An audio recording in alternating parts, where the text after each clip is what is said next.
All right, welcome to the Neutral Corner, episode 2. I'm Coach Jay, and this is my co-host, Andrew the Golden Boy Burgoyne. Sitting next to him is my assistant coach at the boxing club, is Kaylin Hard Ticket May.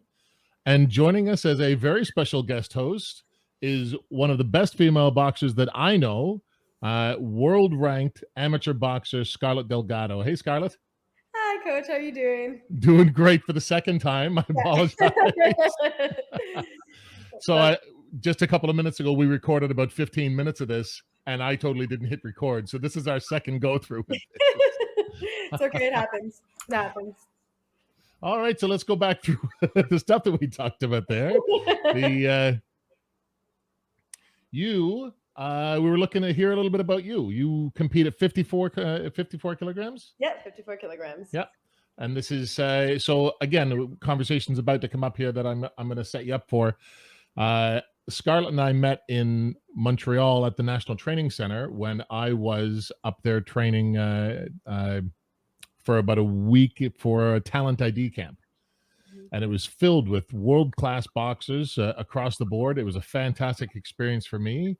I would hope that it was a good experience for you too, Scarlett. It was amazing. I loved it. Like, I had a great time there. It was awesome just getting up every day just to only focus on boxing. You know, you wake up, you make your food, you go train, you come back, you have a shower, you debrief, and then you go and train again, and then you come back to your, you know, everybody who had their own places, and you just unwind, and the only thing you're focusing on is your sport. So honestly, it was great. It was a blast. Hey, Gunnar, come here. So I have something for you to see here. I love Gunnar. There you go. Can you see him? Yeah, I can see him. He was a star in the training camp. Everybody wanted to see Gunnar. Everybody wanted to see him. All right. So we were just talking about Brampton Cup. You won Brampton Cup this year. Yeah, I had a first match on the Friday with Grace. I believe she's from Manitoba. But she usually fights at 52 kilos. So she came up for the weight class. I don't know why. Maybe she just wanted to like feel it out, or maybe she wanted to actually have some competition, because I don't think that there was anybody else in 52. Oh, geez. And so she came to my weight class, and you know, she drew me first. So it was a great experience. So like, she just somebody new, in my opinion. You know, it's hard to find girls in the area because there's so few of us to begin with. So you're not wrong there. You know, it was still a good experience. And then I had the finals with Celeste, what we were talking about earlier. That's right, which is very exciting to me because as I was talking about before, Celeste was one of the boxers at the National Training Center with us, and I'm such a huge fan of hers. Yeah. I love her fighting style. I love her attitude. I love everything about her. But I think we were saying as well, if we're being technical and honest about it, I said I didn't feel that was a great matchup for her. It was, as we were saying before, it's funny we keep saying as we were saying before. Yeah. It's difficult for her to get past the range because my team and I, like, we treat every fight as the hardest fight that you're ever going into. Like, we never, just because somebody, let's say, has like a lack of experience, or if somebody doesn't have like the same accolades, it doesn't matter. Like, it's a fight nevertheless, you know, and anything can happen in a fight. So we still took this very seriously, and we knew her style is very like closed and coming in. So we knew, okay, well, we have to keep it at a distance, and we got to do a lot of movement. So that's exactly what we did. And we just stuck to the game plan. And I think it was very hard for her to figure out like how to go about it, like to deal with me in that sense. But that doesn't, I'm not taking away from, like, she's a great fighter. Like, you know, oh God, no. Forward, and she did not like, you know, falter, because a lot of people, you can kind of see after a while that, you know, that like if they're frustrated or something, you know, you kind of see that. But she just kept coming forward. And, you know, even my friends, they were saying like, she's a really good fighter. Like, you know, she was really trying to like get in there and close the distance. It's just, I stuck to the game plan religiously. So it just, you know. So as I sit here and go through my coach's brain, knowing the two of you both as fighters, what I would be if I was Celeste's coach, seeing you across the ring from me, I wouldn't be happy about that. But knowing how good she is, my strategy would be to try and cut down your workspace, would be to try and get you closer to the ropes, would be to try and, if we could possibly get you on the ropes, but to take away the space in which you can operate. She And did try to do that. and honestly, that's not a great position for you to be in because she's so good on the inside. Yeah. How did you stay away from that? What was your strategy to stay away from all that? You know what? She really did try to do that. Like I think that they pulled every attempt to try to get past my reach. And all I did was I just kept kind of like popping at the jab, and she was coming in, and as I was going back, I was just keeping that jab out. So even while she was rushing in, like I was still like, she's still at range. And then when she stopped, because she planted her feet, then I would throw like a couple attacks, maybe a few double attacks, and then I would move right away. I'd start the angles. And then at times she would try to cut the corner and put me on the ropes. But the second I saw an overhand come in, I just go under and I turn around, and she'd be facing the ropes and I'd be behind her facing her back. And just, it was really hard for her to like, she said to me after the fight, she's like, I could not place where you were because I was just moving, touch, move, touch, move. I very much, because like she's good on the inside. So I was like, I don't need to stay there. I don't need to stay in there. Let her come into the pocket. I don't want to take any damage. So I'm just why? Yeah. No, absolutely. And I've never seen you have to fight like that before, moving like that. Like I said before, if you've got a copy of that, I would love to see it. Yeah, for sure. It's a great fight. Honestly, it's a great fight. It's a perfect, like, it shows exactly, like, because she's a high level inside fighter and I'm a high level outside fighter, and it really like shows in the two styles going against each other. It's a really good fight. Yeah. I wish you could see the stuff that Andrew learned from you guys when he came back. He's learning how to do the second attacks a little bit more. He's not leaving as many attacks on the table. It's effective. You know what I mean? He's filling the space a lot more than he was. He's less waiting to see what they're going to do and actively getting on them. He's still backing up, which is fine, but we're trying, like you say, to keep that jab pumping. All that stuff is experience anyways, you know, like that stuff, like once you just get more comfortable, like that comes anyways with experience. I'm not even worried about the golden boy. He's got a good path on his way. So let's hear a little bit about your boxing career. We asked you this before. This is where we kind of got caught up last time. Please don't forget to mention your team. It's I know you won't, but she trains with such an, I can't think of a better group in the province. Oh, listen, you and Katie and Mandy and like, come on, Jordan, for crying out loud.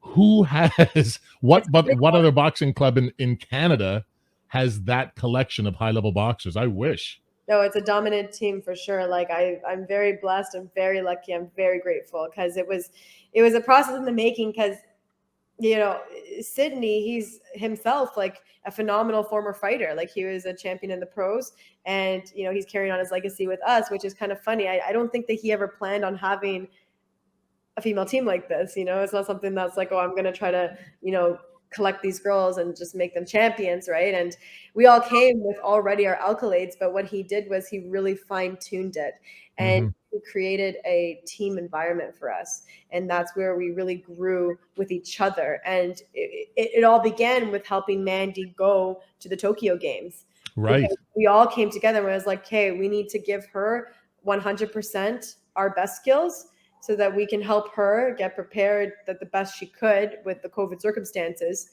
So we really brought ourselves up. And then now that Mandy's retired, we're really trying to take all those skills that we were developing at that time and bring it to our own shows. So now, you know, we're all on Team Canada, and, you know, I couldn't have asked for a better team or a better coach. Like, well, I tell you what, and I consider Sid one of my mentors. I think you know that. It's it's a bit of a thing, an ongoing thing with the coaches in Ontario at the very least, that we can't find any high level female fighters. It's hard to find good female fighters, and I know why, because Sid's got every one of you.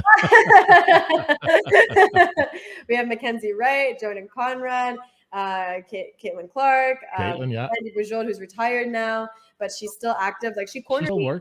She cornered me in the finals in the Brampton Cup. Oh, fantastic! Yeah, like I love having her in my corner. It's great, and I think it's really interesting to see because she's pregnant, right, with her second baby. Oh, I didn't know that. Yeah, so she's got a little.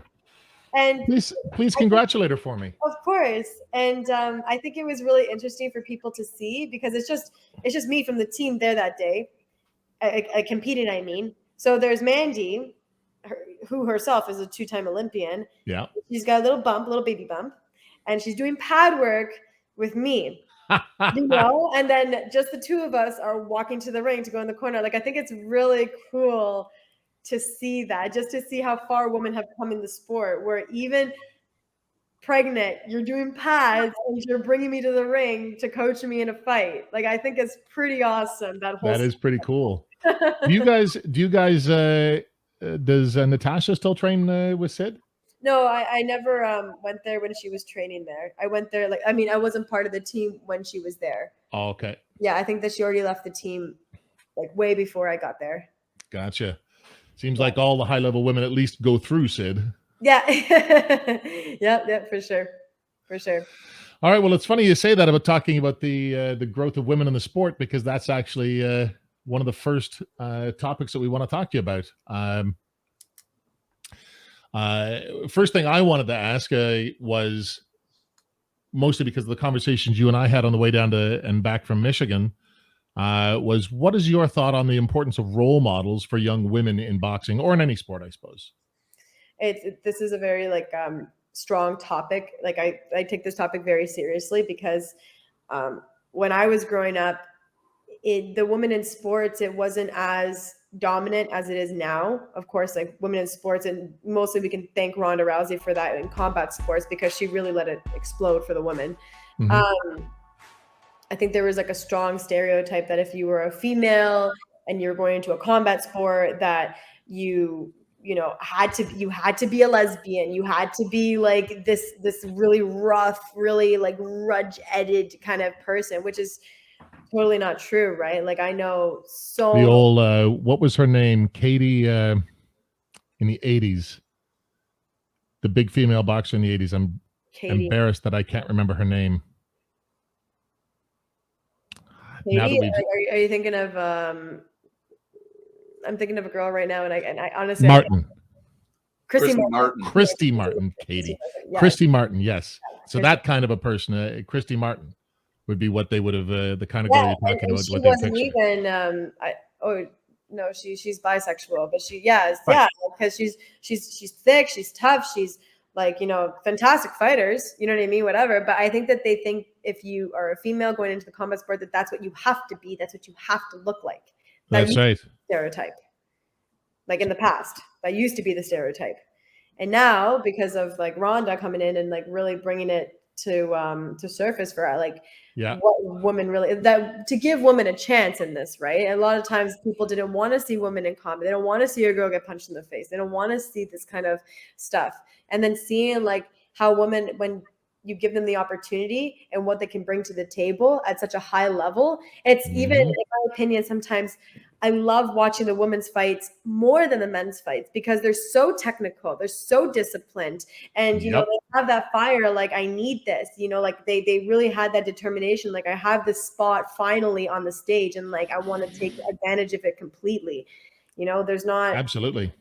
You know what I mean? It's just a little different. So for me, the role modeling, growing up, like, I took this very seriously, because now that I'm in this position where I'm on Team Canada, and I know that, I have a little sister, Naomi, and she looks up to me. I have a younger cousin, Tyler, and she looks up to me. The image that I portray, and for any other young girl that is looking at me and looking at my Instagram, is so important. Because if I'm out here posting half naked pictures, let's say, if I'm out here taking videos of myself dancing at a nightclub or doing all these things, and these young girls are looking at me, they're looking at me like, if she does it and I think that she's so cool, then I should be able to do stuff like that. Right. And it's very irresponsible behavior that I wouldn't want my daughter to look at. I wouldn't want my cousin to be out there acting a certain way, or my little sister out there acting a certain way. And I have to display that. Like, I now represent the country. I'm now the face of the 54 kilogram women's boxing. Yeah. So why would I want to portray an image that goes against such a high level accolade? Yeah, no, I agree. It's It's like, you know, I there's a see, lot of that stuff going on now with the ladies like Paige Van Zandt on yeah, making her. And listen, I don't hold it against her. It's not what I would do. It's not my choice. yeah.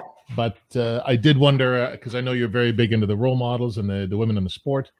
So I wondered what your thought on that was. That's interesting. You say that. Oh, I did have a question when you were in the middle of what you were saying there. So first, I agree with you on the men and women the way they fight differently. I love watching the women's fights, and I think to be honest, it's because men have this from the time that we can play and get up and be in the playground. We all think we can fight, Yeah. and we all think it's this huge power shot. I'm the power guy. Yeah. So a lot of boxers, a lot of male boxers get in there and they rely on their power, Yeah. which can suit people well in the beginning, not so much as you get further and further along. But I think because women don't have that attitude, I know that there are certainly. I mean, Katie is she's got loads of power, but she doesn't.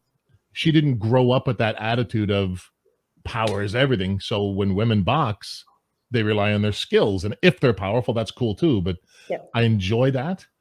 But the question was, have you found with any of the with yourself or any of the boxers around that if the boxer is a pretty girl, Mhm. that the fight will get stopped more quickly if she's taking damage?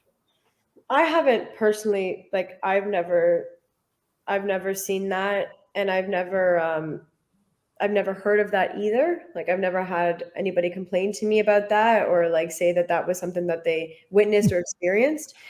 I don't think in the amateurs that that is too much of a problem, because I think that the amateur style of boxing in the first place with the 8 counts, and that idea of like after 3 8 counts in the whole round, sorry, in the whole match, or 2 in 1 round, and Yep. stop the fight. And that's like just principle for any fighter, because you're trying to protect the fighters from getting knocked out. So I think that the sport is already kind of situated where we're trying to protect the fighters for their best interest.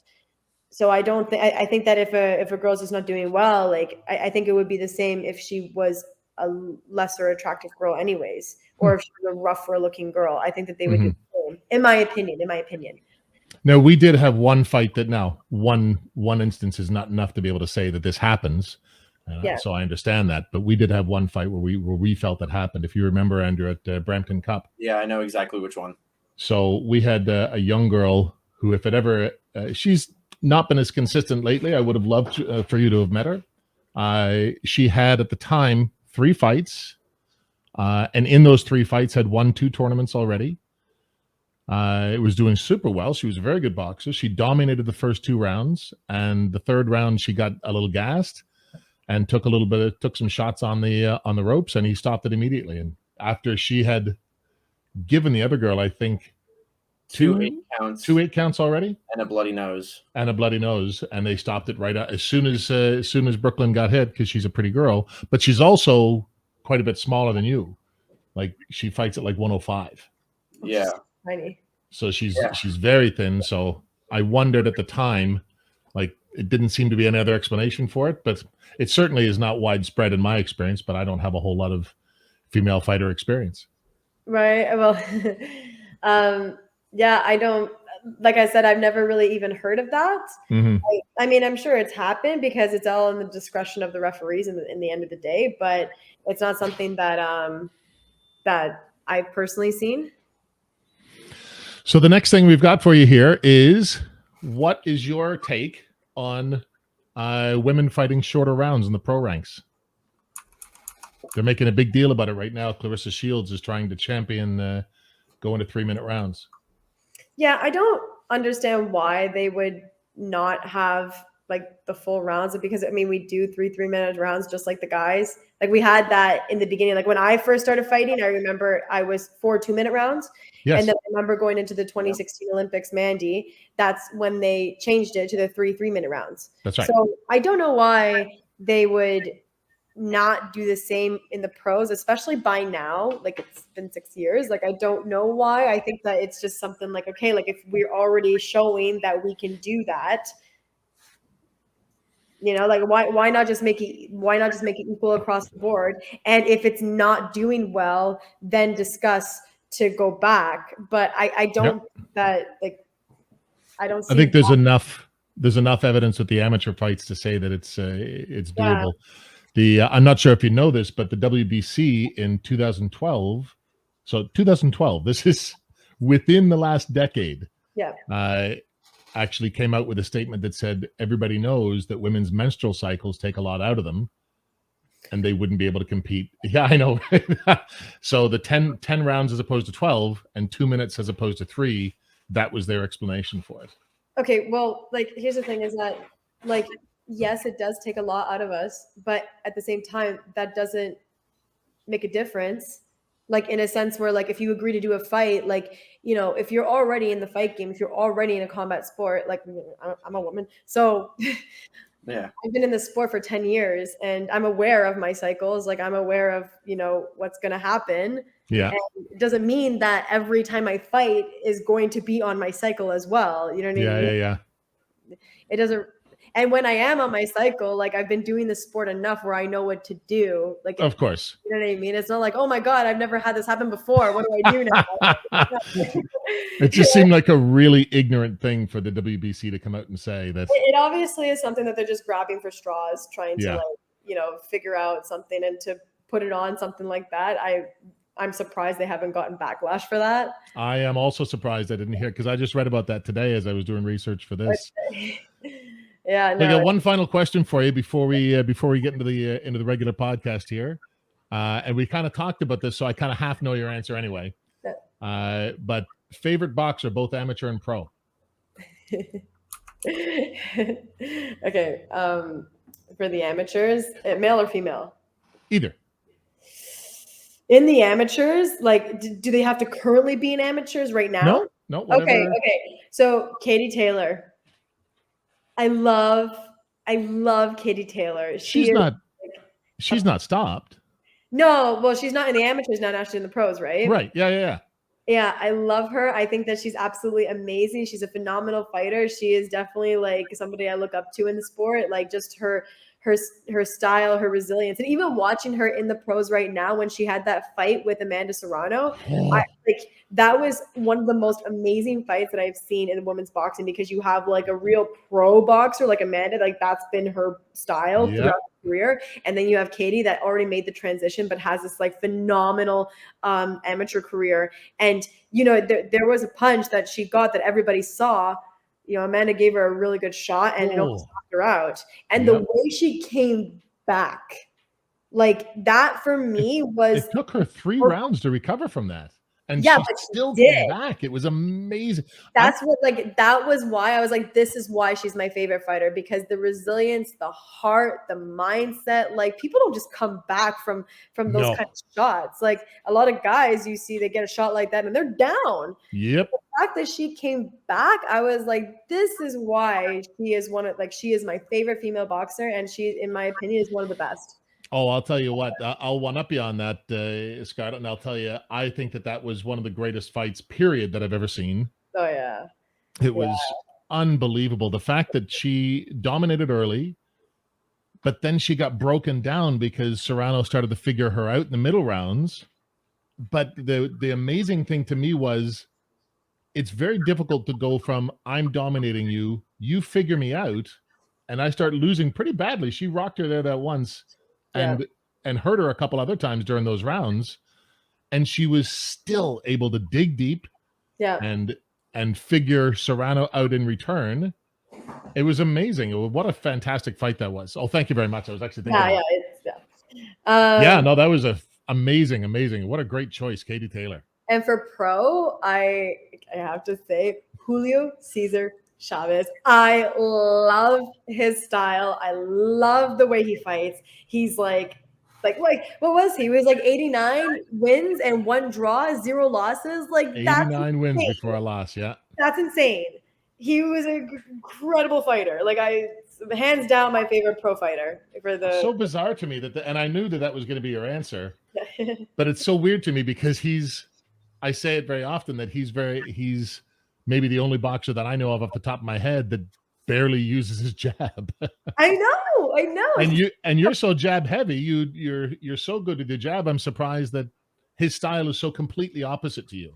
I really like fighters that are like resilient, because that to me is why they're such great fighters and then why they make it so far in their career, because it's the heart. You can't teach that. It's the That's true. mindset. You know, you just can't learn that. It's something that you have deep in your soul. And it's like, that's what you see at the highest level. Even Yeah. Mayweather, right? Like Mayweather's like amateur career, his pro career, like he's a phenomenal. He's also like one of my favorite pro boxers because of just the resilience he has, like what he came from, and just that never stopped him from going forward. And like look where he is now.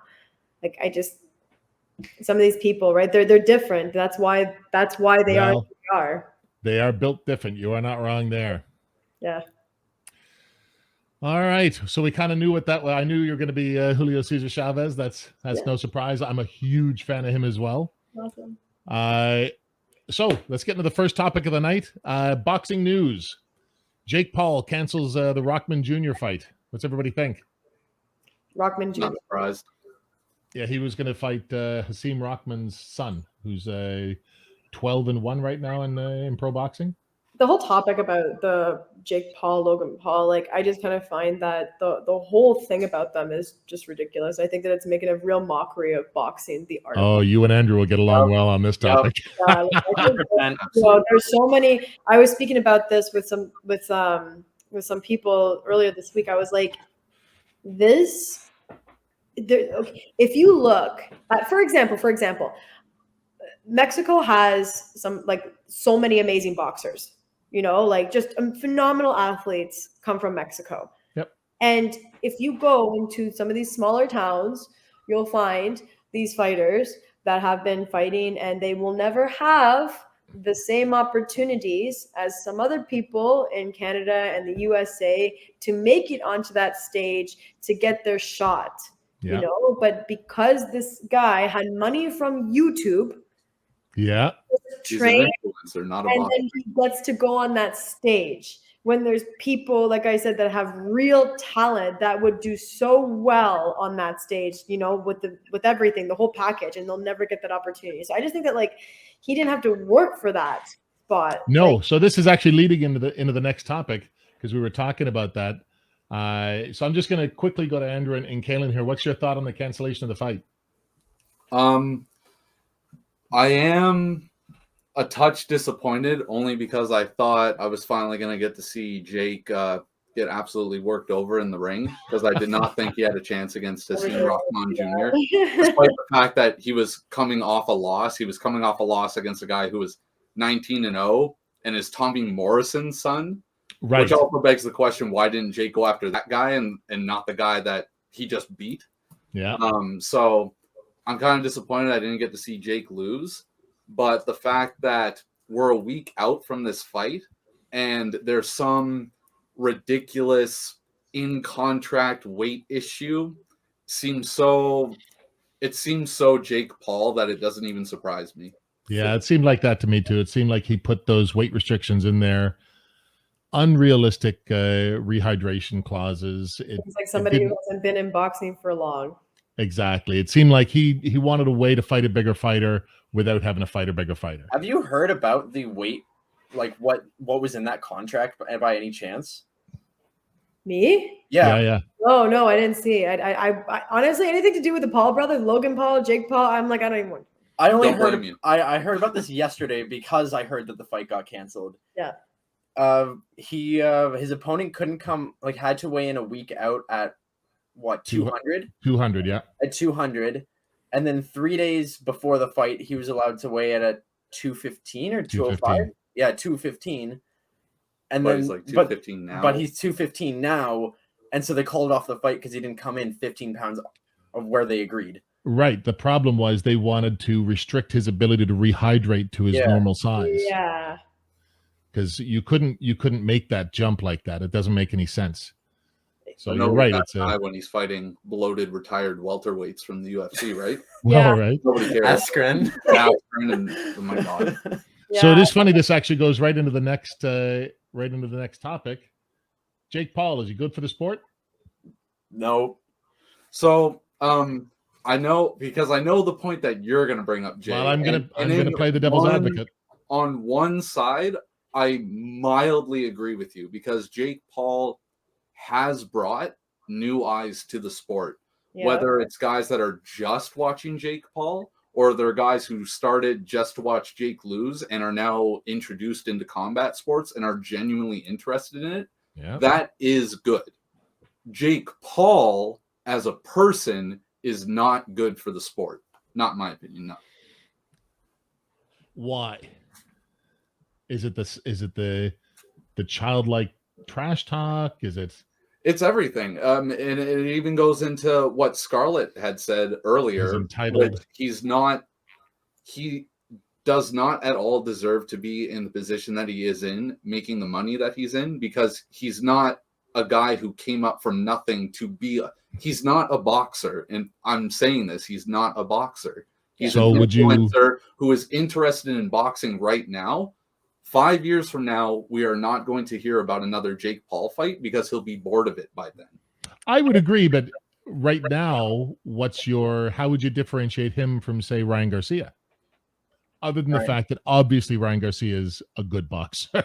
Ryan has a whole amateur career backing up his entire pro status. Ryan Garcia is where he is. Influencer career because he's an influencer tied to his boxing.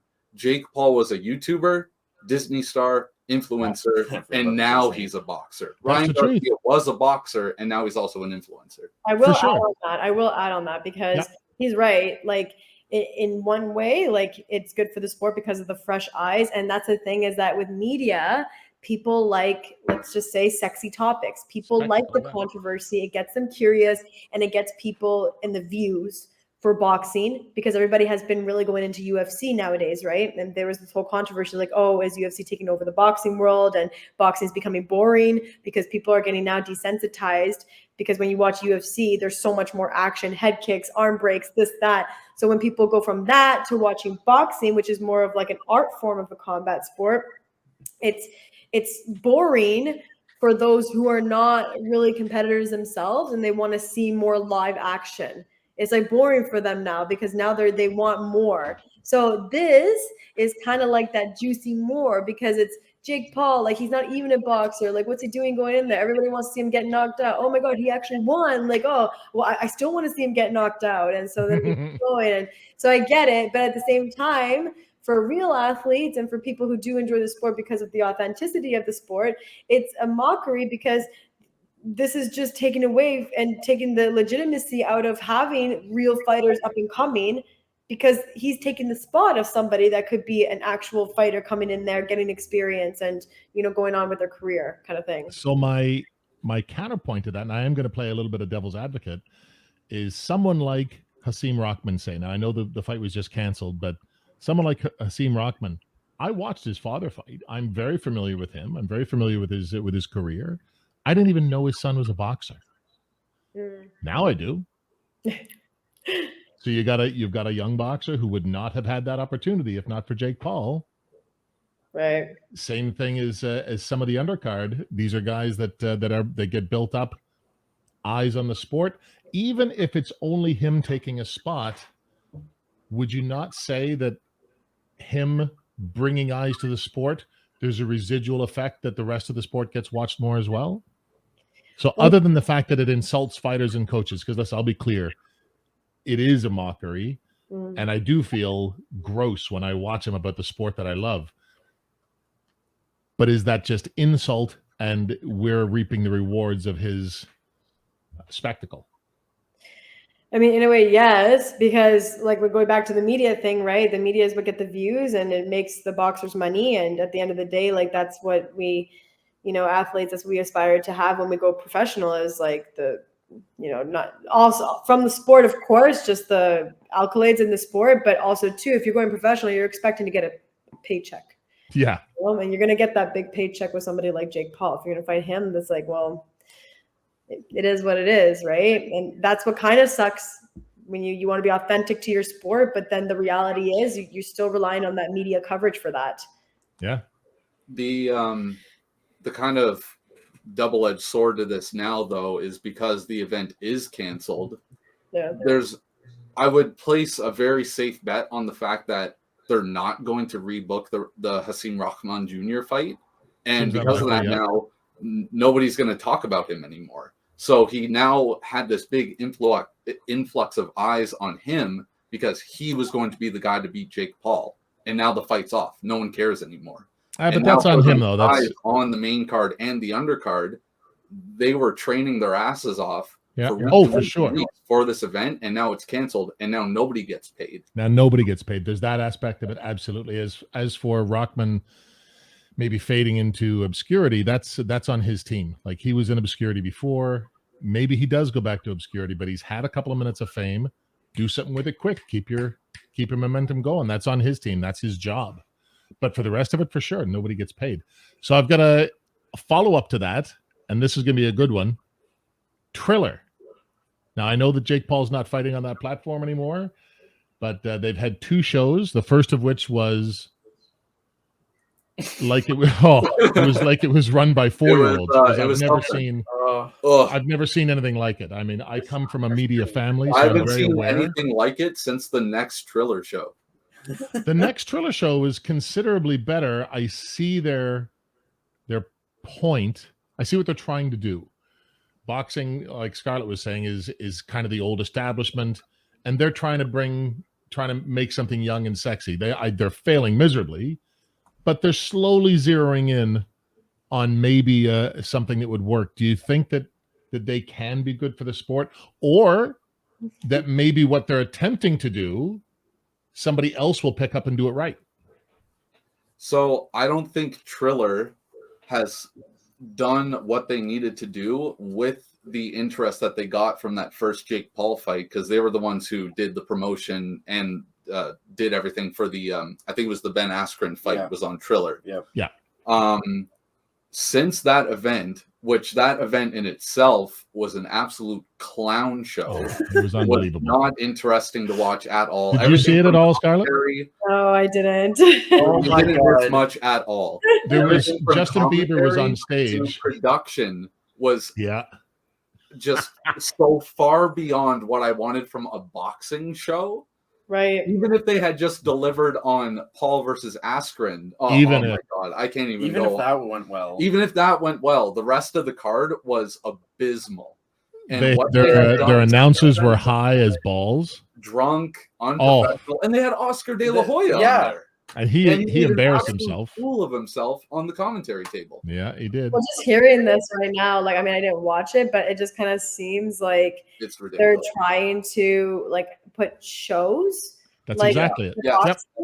They and tried to make it like imagine a if rock that like a Brampton rock Cup, scene. You and that fought, doesn't and like then they're those trying to do like again what you said, they're trying to bring some new flavors and stuff like that to try to keep it entertaining and whatever, but it's like, I don't know, don't touch something that doesn't, like, don't try to fix something that's not broken. Mhm. Like, let boxing be boxing. Like, I don't know that this whole like, because they're trying to think of the UFC, but UFC doesn't play shows either. No, they don't. But what they have is they have a platform for you to get to know their fighters on such a level. Yeah. With the Ultimate Fighter, Yeah. whether it's the coaches or the athletes, you know the athletes They should do something on like that in such a boxing. level. Yeah, absolutely they should. That'd be Absolutely cool. they should. See, like all these fighters, like if you see them like in their training camps, even if they had something that was kind of similar to the Ultimate Fighter, like watching these up and coming boxers, like trying to get to like a big platform, have an opportunity to win a spot to fight on like one of these big main cards. And I don't know, that'd be something more interesting in my opinion. I would agree. I would agree. Why that show, Jay, you and I were talking about this before, because my brother and I were watching The Contender, and that was Yeah, the it's Ultimate a great Fighter show. before the Ultimate Fighter. Yeah, That it's a was great only show. on for like 2 seasons. That was really good. I wish that it had continued actually. Mhm.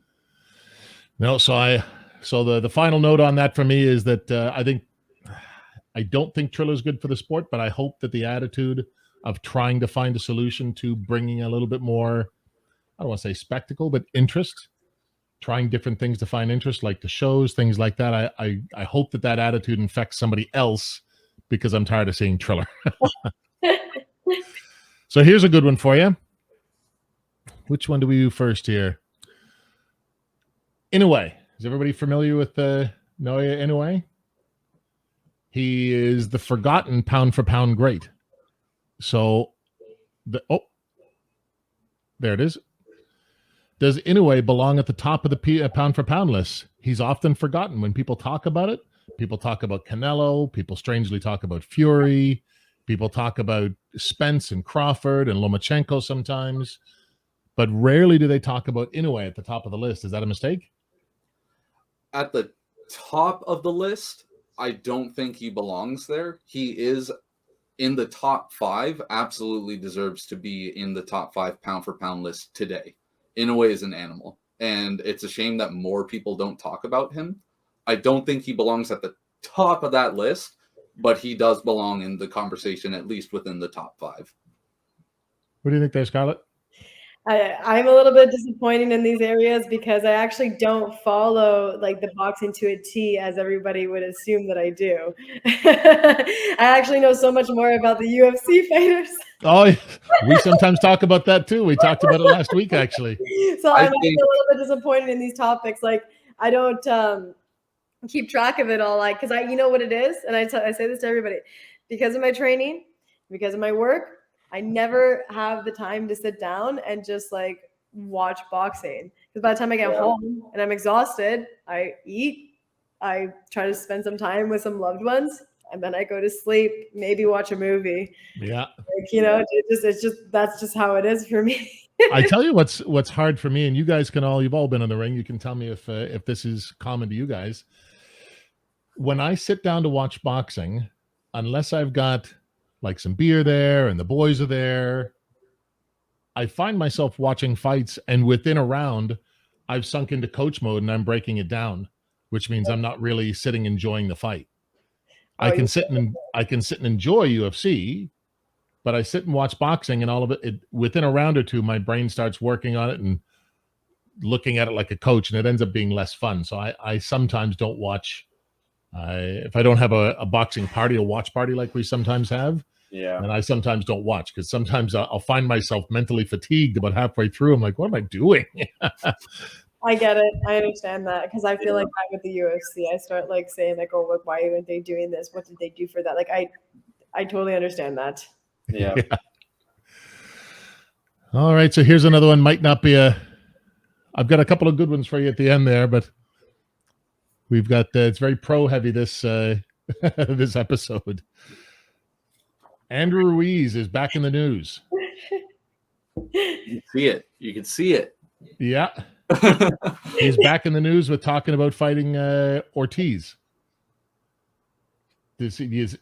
They're talking about the winner of that, if it's Ruiz, fighting the winner of either Usyk, Joshua, or fighting Wilder. Does Ruiz deserve those fights? Is he a true top 10 heavyweight? So Andrew and I were actually having kind of like a brief discussion about this when we were looking at the topics. And I do think he is a top 10 heavyweight, because, I mean, if you just look at who he's fought and even just who he's lost to, he's only lost to Joshua, who is arguably, well, he is one of the best heavyweights today. Yeah. So he is certainly a top 10 heavyweight. Does a win over Ortiz like immediately give him a shot at a guy like the winner of Usyk and Joshua? I don't think so. I don't know if, and I'm not necessarily disagreeing with you on the overall topic here, but I don't know if beating somebody who's an elite boxer means that you're an elite boxer.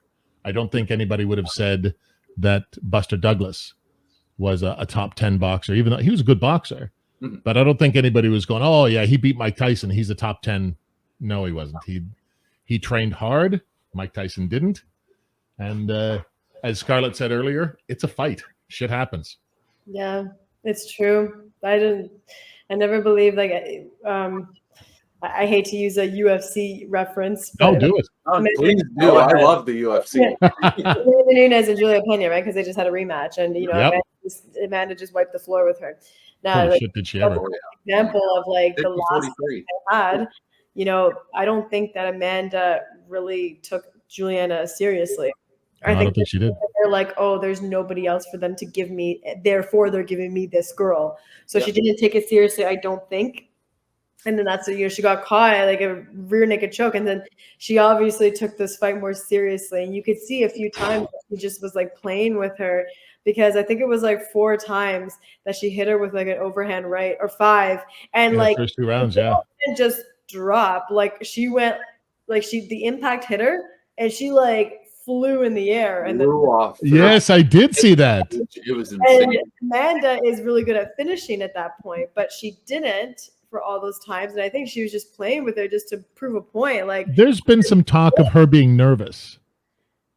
I don't think she was. I think she. I mean, she beat the brakes off her. That's for sure. You know, I don't think she was nervous at all, because she's not foreign to the sport. You know, she knows. No, like, but she didn't go after her when she had a chance. She saw blood in the water. I think that the reason why she didn't go after her was because I think that she wanted to impose the dominance throughout the whole fight, like put a beating on her the entire fight. I think it was a little bit more in here, to be honest. You think? I think so.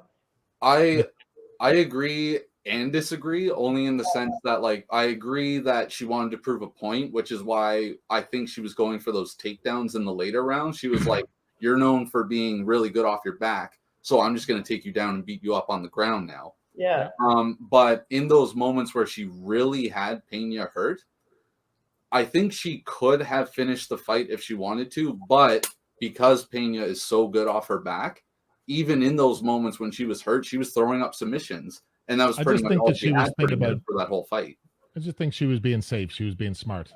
She got caught last time, and she wasn't going to get caught again. I don't think that Julia would have been able to catch her again anyways. Like, no, I don't think so. No.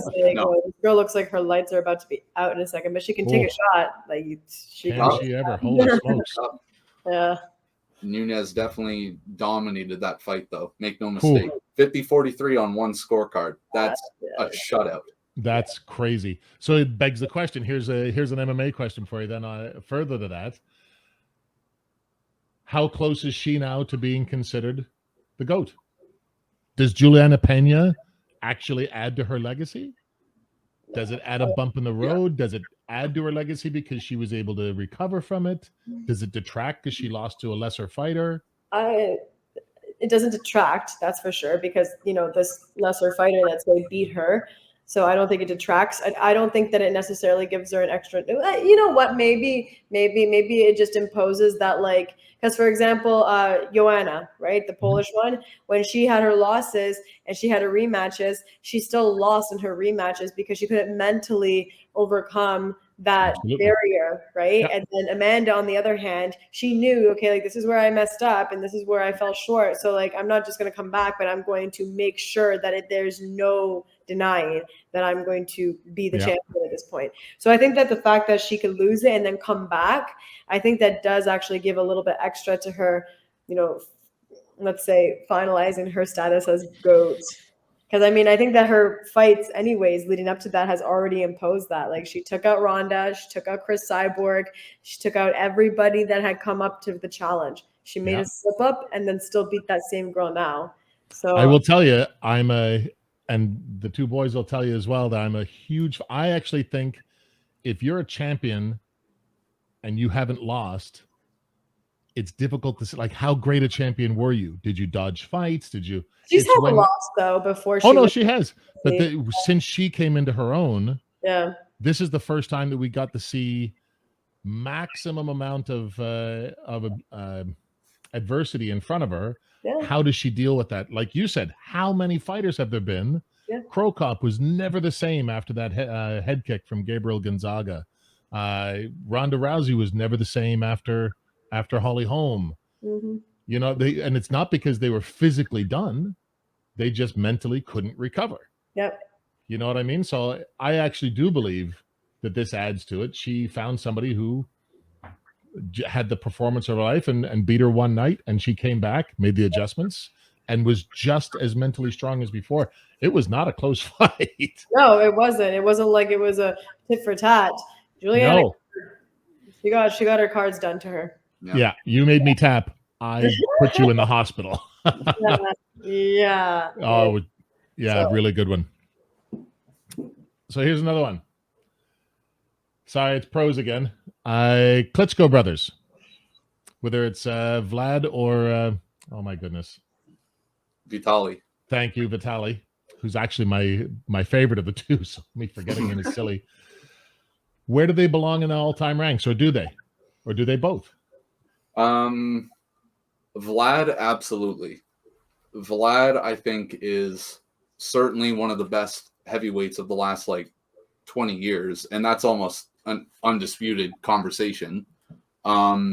Where I would place him, because we have so many of these conversations where we would place people. It's not a matter of where we would place them as much as it is who do we take out at that point. Well, that's I almost exactly want to say top 15, but then who do I take out of the top 15 to put Vlad there? Would you put him above, say, a Rocky Marciano? Probably, yeah. Now, does it hurt Vlad's resume that he never fought Lennox Lewis? His brother did. I don't think so. I don't think it should. Should it not? There's one other great fighter in your generation other than his brother, because he said he'd never fight his brother. Mm-hmm. I mean, Ali, part of what makes him the greatest heavyweight ever is that he fought every single great that was in his era. There were 22 that fought in his era. He fought every single one of them, and he only lost to one. If we are saying, does it hurt his status, his all-time status, then yeah, sure. Because obviously a win over Lennox would have catapulted him into the all-time talk. Not greatest of all time, but maybe top 5. Meant his status within the top 10 or even the top 5 at heavyweight. Yeah. But with his resume now, what I can look at and what I've seen, it's hard to deny him anywhere between the top 20 and top 15 for me, at least. But even I think that's fair. That's probably where I would place them too. I was thinking more this week about forgotten fighters that don't get a lot of attention. The Andy Ruizes, the Inoues, and Klitschko's, just because people thought they were boring. I didn't. I love the technical aspect of their fights, but that's what this week was all about, was kind of like the forgotten fighters. All right, let's bring Scarlett back into it here. Every week we do a couple of Reddit questions. I'm very active on the amateur boxing subreddit, and I'll ask a bunch of questions. I'll say, okay, we got another podcast this week. What questions do you want answered? I'll answer them live. So I got a number of questions, and these are the top 2. I think we're going to get the first one, the boys have heard me talk about a lot, so they know my answer. So the first of the Reddit questions. Training as a switch hitter, is it a good thing? What would you say about young boxers trying to train as a switch hitter? No. That's what I'm saying. No, you gotta be good at one stance before you start switching over to the other stance. If you're already in the Olympic rankings, or you're already up there the national level, and you want to kind of play with the style of switching, sure, because if it's not working, you're good enough to go back to your original stance anyways. But to learn two sides and two styles, to me, that's too much, especially when you're just learning the sport, especially when you're still trying to get comfortable with your own style. If that's something that just comes really naturally to you, I mean, obviously there's athletes that are ambidextrous and they can just kind of switch it. If it works for you, sure. But to learn to do it, to really impose that, to force that, I'm really against that. That just confuses a fighter. Because I've been in the ring with fighters that were at a national level that tried to do the switchy thing to me. No. The second they start switching, I attack them in the middle of their switch, and they go right back. Yep. No. We're not playing that game. I don't know. What's your thought there, boys? Well, I do like the style when I do see it, because it's usually from a guy who's trained it for years and years and years and have become very, very comfortable fighting in that style. So a guy off the top of my head, Terrence Crawford, he's really good fighting out of both stances. Yep. But yeah, it's definitely not something that could become a more, I don't know the word that I'm looking for, and there's also a dog barking, so now yeah. Well, I guess I'll put it this way. How many times have we been at the club and we've set up sparring and there are guys just switching stances for no reason? It's because they see guys at a professional level doing it, but they don't understand why they're doing it. So Absolutely. there are guys and girls in the ring who will just switch their stance and be like, okay, I guess I'm a southpaw now, or I'm orthodox now. Yeah. And then they get hit and realize that they're uncomfortable in that stance. And like Scarlett just said, they'll switch back anyway. Yep. So why? Well, I'll tell you and you've heard my opinion on it before. I'll set it up like a thought experiment. If you and I both have 1,000 reps to get good at something, I spend 1,000 reps on being an orthodox boxer. Yeah. You spend 500 on being orthodox, 500 on being southpaw. Who's the better boxer? No, this is true. I'm the better boxer. You would be slightly more versatile. That's true. But it's not even going to come close to the amount of. I have doubled your skill. You've put like 5% versatility on top of your style.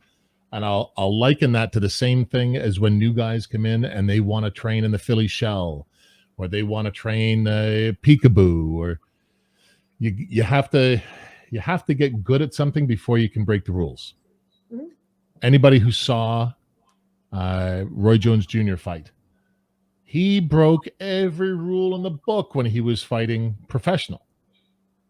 But that's not because he was sloppy or because he wasn't technical.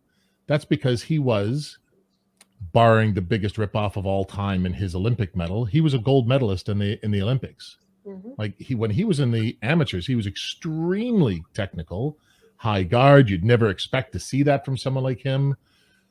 But then when he mastered it, he knew how to break the rules. So I tell that to people who are training southpaw. I'm like, how good are you? Have you won a national title? Because if you haven't, don't start. Yeah. You're not good enough to use that yet, because it's two different styles. So for everybody out there that's 0 for 4, if you're thinking about training as a relatively novice boxer, trying to train as a switch hitter, the panel here says don't do it. Don't do it. All right, so the next one's a weird question. Dealing with cauliflower ear. Don't get it. Don't get it. Don't get it.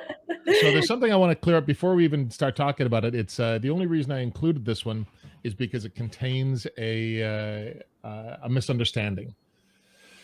People think that cauliflower ears comes from fighting. It comes from friction. Mm-hmm. Yeah. It doesn't come from getting hit in the ear. No. So boxers strangely don't get cauliflower ear at the pro level very often. Not saying it doesn't happen, but certainly inside fighters more, because they get into the head fight and the head's rubbing and all that stuff. And in the amateurs, sometimes with ill-fitting headgear. But for the most part, boxers don't really struggle with cauliflower ear. Right. So I just wanted to get that out there right away. But I have actually had cauliflower ear. Same. And did exactly what I was supposed to, which is if you ever get it, you have to ice it immediately, 15 minutes at a time, on and off. And if it doesn't clear up within like a day, you have to get to the hospital, because they've got to drain it. And the longer you wait, the longer it sets. And that ends up being really gross. Gross enough that I'll tell you, my wife says that if I ever get cauliflower ear, she won't sleep on that side of me anymore. I want to see this like overgrowth here. She hates it.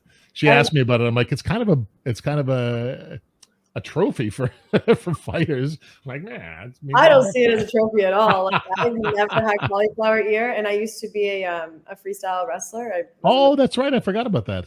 For the national, like 4th in Canada, and wow. Yeah, I never got cauliflower ear, and even in all my fights, I've never gotten cauliflower ear. I just think don't get it, and if you get it drained right away, and then avoid getting it again, because it's ugly. And it's not like I'm pretty sure it does something like, I don't know, like all that clotting near your head. It can't be good for you. I don't know. No, I can't imagine. I've never heard anything about that, but I can't imagine it's a whole lot of good for you. How many fights do you have, Scarlett?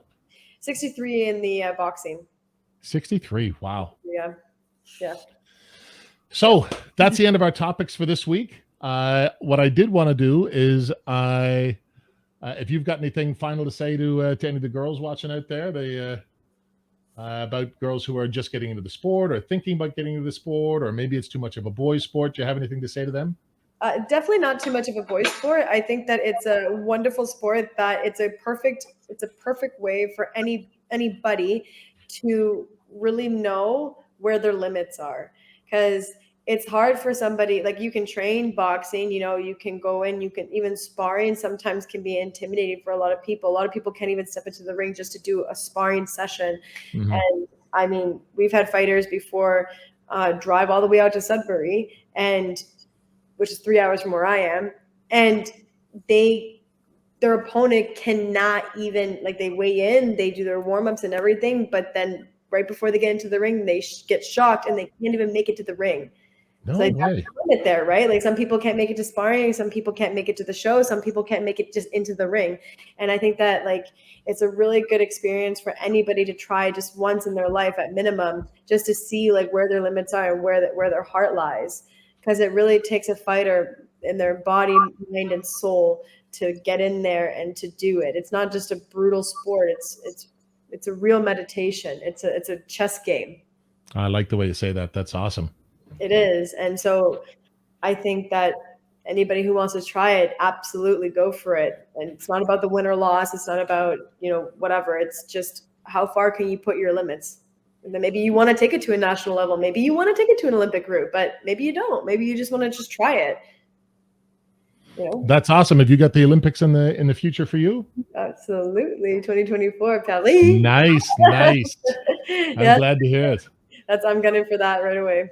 That's awesome. Well, this is the end of our broadcast for this week. I just want to thank Scarlett so much for coming out. I enjoyed talking to you again, as always. Yeah, I love talking to you. If you have a video of that fight with you and Celeste, I would love to see that. Yeah, absolutely. I can send that right over to you. Awesome. Well, thank you very much, Scarlett. And we'll see everybody else next week with episode 3. Train hard. Guys. Bye-bye.